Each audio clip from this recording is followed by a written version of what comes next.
नमस्कार दोस्तों, मैं कुलदीप कुमार के सर यूथ पाठशाला ऐप और संकुल मार्गदर्शन पर आप सभी का बहुत बहुत स्वागत करता हूं। एक नए बिंदु के साथ नए बिंदु की कड़ी में हम पढ़ेंगे संत कवियों की श्रेणी में गुरु नानक देव को। सिख संप्रदाय के संस्थापक गुरु नानक देव, संत काव्य के प्रमुख संत गुरु नानक देव। गुरु नानक देव के बारे में हम देखते हैं कि वर्तमान में उनकी जो सेना है उन्होंने बहुत बड़ा काम कर रहे हैं। वो लगातार बहुत ही अच्छा संप्रदाय है, ये बहुत ही अच्छे लोग इस संप्रदाय के अंतर्गत होते हैं। देखते हैं गुरु नानक देव, और गुरु नानक देव की जो बातें थी वो बहुत ही अच्छी थी और हमें उनसे बहुत कुछ सीखने को मिलता है। विशेषकर मानवता की श्रेणी में वो मानवतावादी थे और प्रत्येक व्यक्ति को उनकी बातों का अनुसरण करने का प्रयास करना चाहिए, उनकी बातों को मनन करने का प्रयास करना चाहिए। ठीक है, तो देखते हैं क्या है गुरु नानक देव। गुरु नानक देव, गुरु नानक देव। गुरु नानक देव का जन्म कब हुआ था? सबसे पहले हम जन्म लेते हैं। जन्म हुआ था इनका 1469 ईस्वी में। जन्म हुआ था इनका 1469 ईस्वी में। कहां हुआ था? राई भाई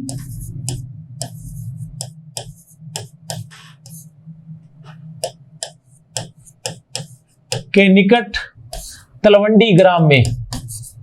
लाहौर के निकट राई भाई तलवंडी ग्राम में। लाहौर के निकट राई भाई तलवंडी ग्राम में। कहां? लाहौर के निकट राई भाई तलवंडी ग्राम में। कब हुआ था इनका जन्म?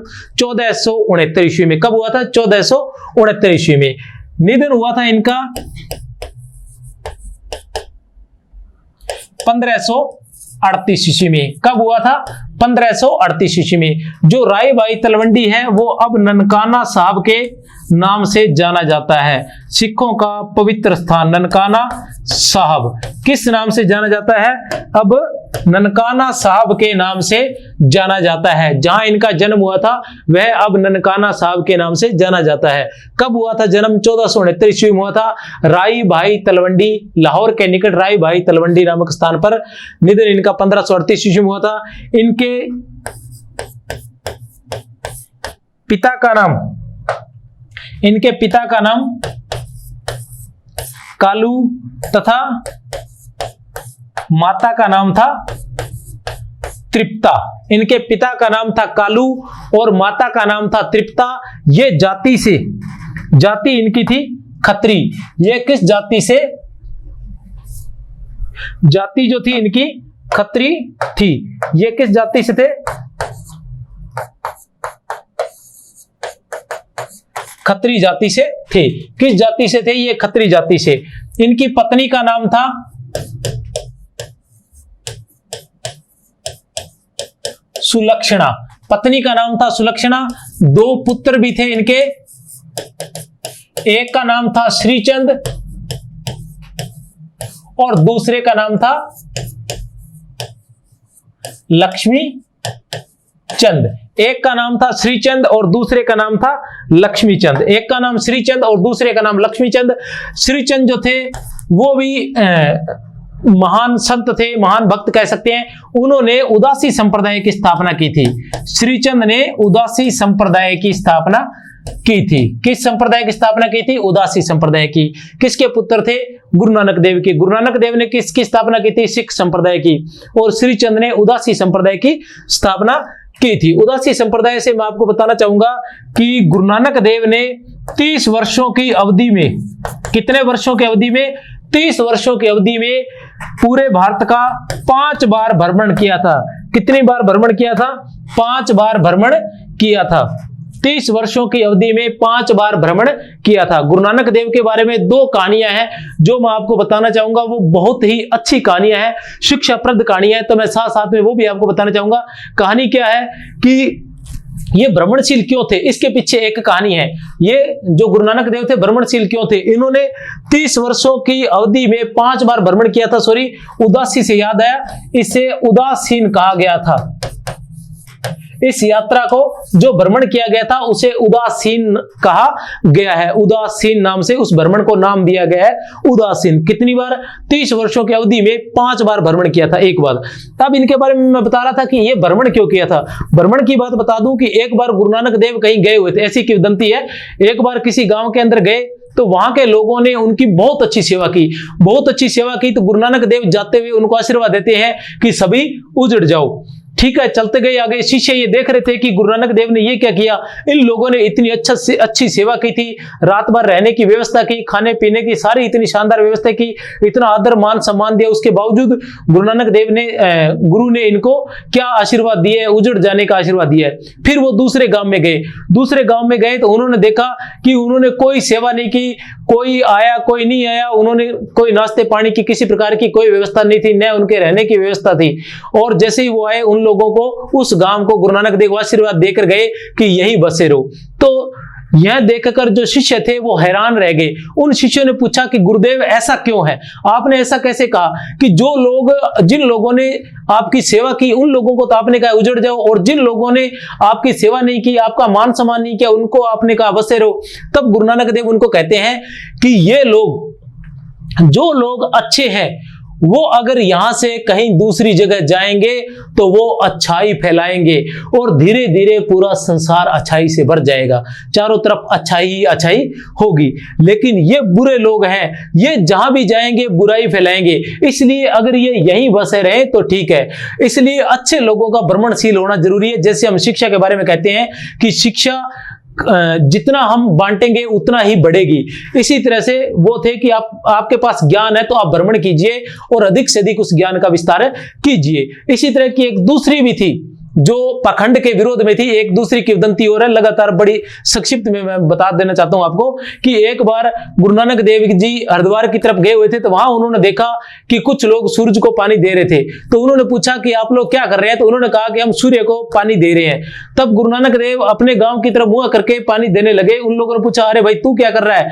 तो उन्होंने कहा कि मैं अपनी जमीन को पानी दे रहा हूं। तो उन्होंने पूछा कि अरे जमीन को पानी यहां से कैसे हो सकता है, यहां से जमीन को पानी, इतनी दूर जमीन को पानी कैसे जा सकता है तुम्हारी जमीन को?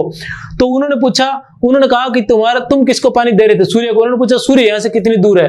तो उन्होंने लाखों योजन दूर बताया कि इतना दूर है। तो उसने कहा, गुरु नानक देव ने कहा कि अगर इतने योजन दूर तुम्हारा पानी सूर्य तक जा सकता है तो मेरा गांव तो पास ही है, क्या मेरे गांव तक पानी नहीं जा सकता? इस तरह से उन्होंने समाज में फैले हुई बुराइयों और पखंडों और आडंबरों और कुरीतियों का उन्होंने जमकर विरोध किया था। चलो आगे चलते हैं। उनकी रचनाओं के माध्यम से, रचनाएं भी उनकी ट्रिक के माध्यम से याद करवाई जाएगी। एक बार याद करवाने के बाद अगर याद ना रहे तो के सर को याद कर लेना, ठीक है। उनकी प्रमुख रचनाएं, रचनाओं से पहले थोड़ा सा एक बिंदु और बता देता हूं कि उनकी जो भाषा थी वो थी, उन्होंने बचपन में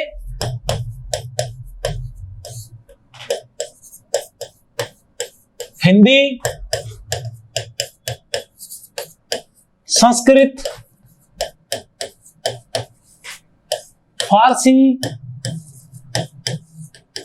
पंजाबी आदि भाषाओं का अध्ययन किया था। संस्कृत, हिंदी, फारसी, पंजाबी आदि भाषाओं का उन्होंने अध्ययन किया था। उनकी जो रचनाएं थी, उनकी भाषा थी हिंदी,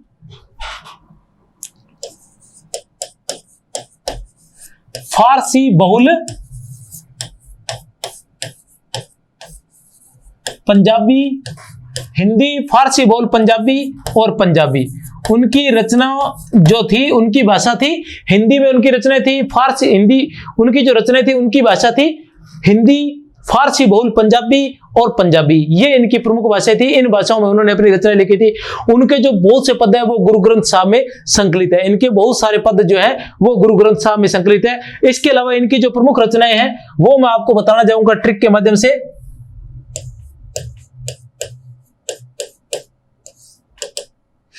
एक नंबर पर आती है,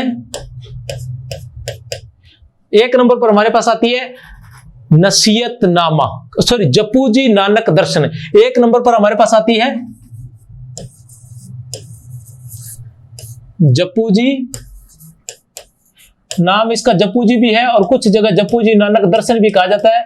अब जप्पू जी नानक दर्शन क्यों कहा जाता है? क्योंकि जप्पू जी जो इनकी रचना है वो इनके नानक दर्शन का प्रमुख सार है। नानक दर्शन का जो सार है वो जप्पू जी में है। इनकी प्रमुख रचना जप्पू जी है जिसमें नानक दर्शन का सार है, और इसका नाम भी कुछ जगह जप्पू जी नानक दर्शन और कुछ जगह जप्पू जी आता है। तो हम लेते हैं जप्पू जी नानक दर्शन, ये न पकड़ लीजिए।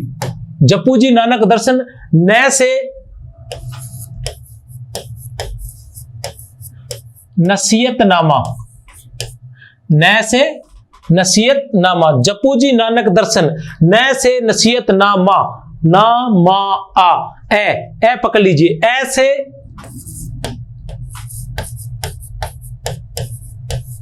असादी वार, ए से असादी वार, ए से असादी वार।